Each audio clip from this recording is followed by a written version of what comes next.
Welcome back to Son of Chelsea. Daniel Charles here. Hope you're doing really, really well on this Tuesday. Going to be a new show today, breaking down some of the latest stories around Stamford Bridge. This is obviously huge week, huge build up all the way to Sunday afternoon when Chelsea are basically in a final, a Premier League final, if you want to call it that, for Champions League football against Nottingham Forest away from home. It is a huge, massive, monumental game, not only for defining the course of how we look at this season as a successful failure, whether we qualify for the Champions League or not, but also for the future. And I think it obviously impacts what we're going to be talking about today with some of the transfer links that have been made and where Chelsea's bracket, their profile, their level of quality, of competitiveness in the transfer market is going to be defined whether they can secure Champions League qualification or not. And obviously we will see on Sunday how that plays out. But I still think it's interesting to look at the players maybe Chelsea could be going after and whether I think they would be good fits or not. Just quickly before I do jump into the stories today, because we're going to speak about Emi Martinez being linked to Chelsea as a goalkeeper and Rodrygo from Real Madrid. There's been lots of chatter around him leaving Real Madrid this summer and Chelsea being particularly interested. Again, two players who I think it very much depends on Champions League, and I think nearly all the players we speak about, it depends on Champions League and Chelsea's attractiveness to those players. But the first thing I want to quickly say is I've put up a poll, a thread of polls on my X account at SonOfChelsea. If you're not following, please go and do so already.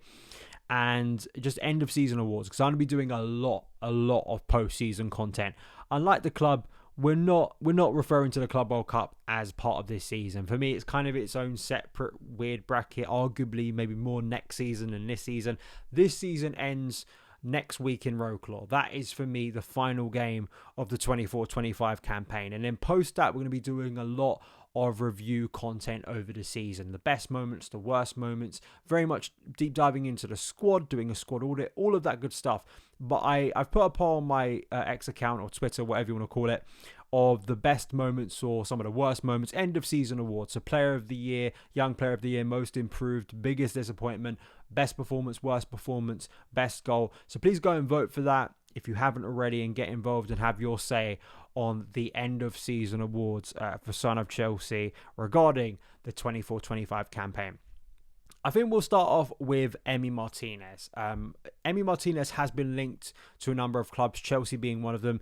Edu Burgos tweeting here that Chelsea and other top clubs have approached Emi Martinez. However, there are no official offers yet. It would depend on Champions League and the player wants to fight for titles. It's believed that, of course, Emi Martinez will be leaving Aston Villa this summer. He's been there for quite a while and he is now at the age of 32, a little bit older than I suspected, but he has been around for quite a while now. And my instinctive kind of gut reaction is I think Emi Martinez would be a good addition to Chelsea. I think based on the keepers being linked and his experience, his maturity level.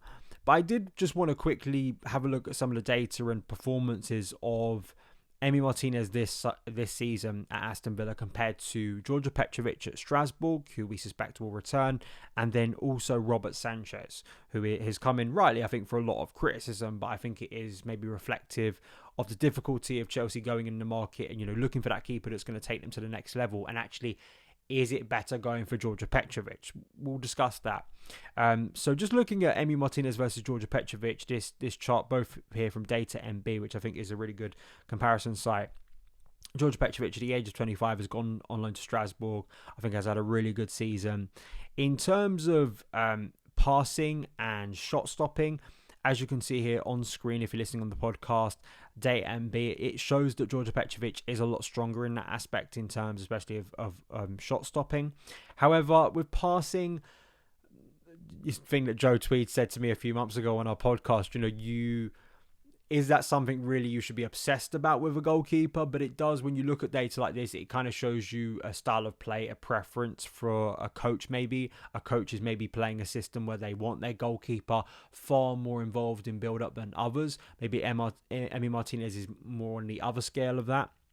But I don't think you can get around his experience. I think some of his performance levels, it might not be as amazing this season for Aston Villa. They might still get Champions League football ahead of Chelsea, but obviously this season has not been quite the same level as last season, but they have got to a Champions League quarter-final. Emi Martinez has been heavily involved with that. A lot of the thing about Emi Martinez is kind of his outside demeanour and his confrontational nature, the stuff he did at the World Cup in Qatar that divided opinion. I could see him becoming a little bit of a cult hero at Chelsea, and I think if Emi Martinez is your goalkeeper, you probably like it. If he's not, you probably don't like it. He has had quite a decent record at saving penalties. I think he's made some amazing stops over the years. And I think he has been quite a commanding goalkeeper at his best, and where he was earlier in his career of Arsenal to make the career he has for himself at Aston Villa, I think it is very commendable. And of course, is a World Cup winner in his own right. So, that brings a level of experience, a level of maturity, hopefully a good mentality to bring into quite an inexperienced dressing room. So I think that's something to factor in. But it's quite revealing as well. Rob Sanchez, we've given a lot of criticism, but in comparison to Emi Martinez this year, stronger in terms of shot stopping, defensive actions, and again, slightly better in terms of passing here. I think that, Rob Sanchez has certainly had a better end to the season than many of us anticipated he would. I still think, my mind goes back to 12 months ago when a lot of people were bringing up these pie charts about Robert Sanchez, and, it's very much the eye test, right? We know that Rob Sanchez has some ricks in him. We know he has been very detrimental to Chelsea on a number of occasions, and I still firmly believe, even if Chelsea get Champions League football and maybe Sanchez keeps a clean sheet on Sunday and we're all feeling very positive, I still think you've got to keep into focus the longer term view into the future, but then also what we've seen from Sanchez. And I think still the majority of people are probably still of the mindset, and I agree with them, that despite pie charts, despite brief runs of form, we need to improve. But it's whether Emi Martinez would be seen as the right fit for Chelsea at this point compared to Georgia Petrovic, who's had a really, really good season at Strasbourg, and I think probably just should have remained at Chelsea. And I would have been very interested to see how he would have continued to develop as Chelsea's number one this season. We've spoken in the past about Mike Mannone, of course. There are rumours swirling around that he could be leaving AC Milan this summer. I do think that would be another one of those keepers that I would be excited to see join Chelsea. But in some ways, it isn't as huge a market as it was, and kind of obvious a market to go out there and sign keepers. But then at the same time, the idea you can't upgrade on, say, Robert Sanchez and Jorgensen after the money Chelsea have spent, I still think is a little bit silly. Even someone like Kelleher at Liverpool, who could be rumoured to leave, I think, given what that keeper has achieved as kind of a rotational option, even keepers like that, I'd be quite interested to see move to Chelsea and see what they could do. We're not talking about maybe the best of the best, but that isn't to say those keepers can't develop into that. And the other factor here to bring into the conversation for the longer term, or maybe this summer, is Mike Penders, who the club are very high on. They believe they might have uncovered another brilliant goalkeeper, and he will be the long-term choice as number one.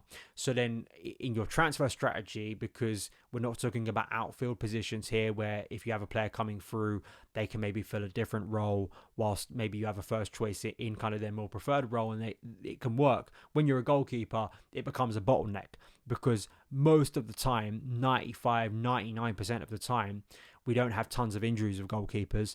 And if your first choice, you're going to be there. If your second choice and you're not playing a lot of football, you're really struggling. So are you then factoring in, are we looking for a stopgap keeper? Or maybe, whether that's Petrovic, whether that's Martinez, whether that's someone else. And then Penders, if he develops into that keeper, then can take that role in the long term. I'm more of the firm belief that, Penders could turn out to that, but you've got to think about the present too. You've got to think about improving that area right now. You've got to think about getting someone commanding in that position. And I'm not opposed to Petrovic being that player and given a chance as that player. It's just you cannot walk into next season with the same situation as we had last summer, because I think Chelsea again would be dicing with danger. I don't think it would look very serious, and I think for a lot of this season, Rob Sanchez has simply proven not good enough. And Philip Jorgensen too, of course, as a very young keeper, I think has also been someone that hasn't impress a lot of people, especially when he's been under pressure as Chelsea's number one. So I want to hear your thoughts about that. The other name, and probably the name that excites definitely more people, is a Real Madrid player, and that is Rodrygo. Ben Jacobs reported at the end of last week that Rodrigo is a new name he's hearing. There's nothing advanced between Chelsea and Rodrigo, but what I can tell you is Real Madrid are willing to let him go. Chelsea are aware of that market opportunity. Just looking at an overview of his stats this year for Real Madrid, played 50 times, 13 goals overall. That splits between 6 in La Liga and 5 in the Champions League, and 2 others in the Super Cup. It's an interesting one with Rodrigo because I think, obviously signing players from Real Madrid, and especially ones that have been involved in a lot of success, you kind of are quite excited what that can bring to the dressing room. The Brazilian side of it too, reports out of Brazil who have linked us with Esteval before he signed. So in terms of like credible reports about Rodrigo, we're not talking about just wild assertions and wild rumours that have no bearing on reality here. I mean, Ben Jacobs is pretty well linked up, and if you're getting Goal, I think, in Brazil reporting this, others too that again have a track record of linking us with Brazilian-based players who have either moved to Chelsea or moved elsewhere in the past. I think you've got to take some note of that. And also, Chelsea quite clearly want to make a move in the wide department this year. Once again, despite all the wide players we have, want to sign another winger, particularly it seems like a left winger. Now, I do think Rodrigo is a step above the likes of, say, Alejandro Garnacho, who I still am quite baffled is being linked to Chelsea consistently. I am more reserved on this purely because I don't think left wing is like the be all and end all. And what I mean by that is I look at what's actually there and I think it could be developed further. I just think it's one of those areas where I don't just want to see Chelsea go out for a market opportunity and just because we have to sign someone because we have to sign someone, or go for someone that doesn't really elevate the area all that much. What you've got in the current moment is Noni Madueke, I think, has really developed this year. I think he's been Chelsea's strongest winger, and moving on to the left, I think has brought some exciting performances and potential out of him of what you could see him develop into. Tyreek George, I think for the long term still, despite playing more of a central role, must basically for Maresca in recent weeks. He still probably in the long term is going to be a winger. So you've got that player there. Jadon Sancho has had a stronger end to the season. I still think it's opinion divided over whether you want to keep Jadon Sancho or not, but you've got that opportunity. Still absolutely no idea what's going on with Mykhailo Mudryk, and it's hard to know how that's even going to work out between now and the start of next season. So it always feels like a bit of a dead end talking about Mudryk because we still have absolutely no clarity on his future. So you've got those players there. Obviously on the right, you've got Esteval arriving. You've got players already there like Pedro Neto who are not going to be leaving this summer. Who I don't think they've had a brilliant season. Pedro Neto I don't think has had a brilliant season, but I don't think based on what Chelsea paid for him last year, he's going to be moving anytime soon. So you've got, factor in on the right, factor in on the left. Rodrigo is a Champions League caliber player. He is someone who has played a lot of big games for Real Madrid. And although his numbers don't exactly stand out as like these are the most incredible numbers ever, I know he's had some injury problems recently, I think it's definitely a name that excites people based on the caliber of talent he has played around, how he could still develop as a footballer moving forward. He's only 24 years old, so that's only a year older than Noni Madueke, so he is a young player. He kind of fits the bracket of player Chelsea have gone for consistently, and I think obviously in terms of wages that would be the big debate, as it is with any player. And again, you go back to if Chelsea have Champions League football, they can maybe secure players like this. If they can't get Champions League football, I don't think they're able to secure players like this. Even if they get Champions League football, I think the major thing this summer is going to be just the harsh brick wall reality that if you want to sign a caliber of player that's going to take you to another level, there is a level of investment you have to make on these players. There's just no way getting around it, I don't think, for this current Chelsea model. And it's the thing that always confuses me about Chelsea's model is if you want to be a Brighton level club, yeah, you can buy players and hope that they grow into something bigger over an extended period of time. But that isn't the act of, say, some of the biggest clubs in the Premier League, some of the biggest clubs across Europe. If you want to buy level-raising players, which I think is the aim this season, this summer, because I don't think major surgery is required. I think what's required, as it was last summer, is more experience, is more ready-made players who are going to come in and elevate positions to a level they haven't been for a long period of time, actually make the difference and have a positive knock-on effect of everyone else. To buy those caliber of players, you just have to accept that there's a There's a level of investment you're just going to have to make. I mean, just a brief glimpse into my own personal life. Like, it's like, if any of you have budgeted for a wedding before, there is a minimum level you just have to pay. And you have to accept it very early on that you won't get any lower. If you want a quality level for your wedding, you can go to ridiculous lengths, but there's at least a bare minimum expense you're going to be paying. I think with football it's quite similar. If you want to buy serious players, sometimes you can find gems in the market. You can buy Cole Palmer for 40 million, and that's in itself an insane deal, one of the greatest value deals Chelsea have probably ever made, right? But at the same time, most of the time, you're going to have to invest very seriously. And I think that is where the rubber meets the road, I think, with this Chelsea model is, are they actually, with potential of Champions League money coming in, if we can attain it, going to break that model and actually adjust it and actually realise, as Liverpool did many years ago, when you buy the likes of Virgil van Dijk, when you buy the likes of Alisson and even Mo Salah, and invest in these players for the long term, you have to be more serious in these negotiations. So I think that is the huge question mark about this summer, because just getting Champions League football unlocks a door, or at least opens up the possibility of these players. It's whether Chelsea's sporting directors, when they get into negotiations, are actually able to tie these things up, or actually able to convince these players that Chelsea is the destination. Because as many people have brought up, the Europa League final tomorrow night in Bilbao, who wins that competition? If Man United win that competition, we know that Chelsea and Man United have maybe similar targets this summer.